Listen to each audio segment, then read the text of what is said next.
Gumagawa ang guhit ng balat sa akin. Pagdala ay nakipagsama na rin. Sa mga makulat ang pinagulat kaya ng magic saga.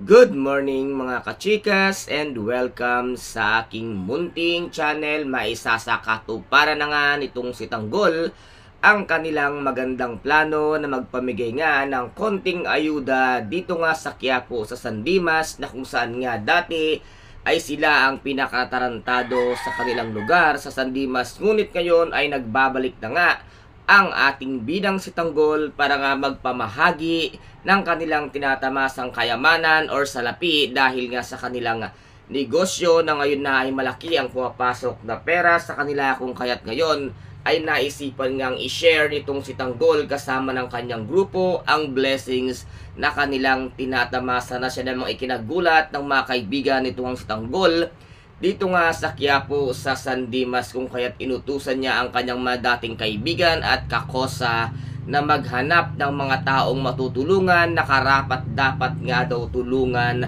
lalo na ang mga senior at matatanda na nangangailangan nga ng kanilang tulong, kung kaya't dito nga ay magpapamigay sila ng 10,000 piso. Ang 5,000 pesos nga daw ay panggastos at pambili nila ng kanilang mga pangangailangan, lalo na nga ang gamot, at ang 5,000 pisong natitira, ito nga ang kanilang gagamitin o para upang makapagsimula ng maliit na negosyo. Napakaganda nga ng naisip ng ating bidang si Tanggol para nga makatulong sa kanilang dating mga kasamahan sa Quiapo sa San Dimas, habang ito namang si Rigor ay tuwang-tuwa dahil nga naibalik na siya sa kanyang serbisyo bilang isang PO2 Rigor di Magiba sa tulong nga ng kanilang mayor na si Alberto Guerrero, dahil nga nailigtas na ito sa bingit ng kamatayan, habang nagmi-meeting naman ang mga pamilya ng Guerrero at iniisip nga nila kung sino ang nasa likod ng pagtangkang pagpatay kay Mayor Alberto, at wala nga silang kaalam-alam na ito ay kanilang kapamilya lamang at walang iba kung hindi nga si Olivia na nasa harap nga ng kanilang hapagkainan.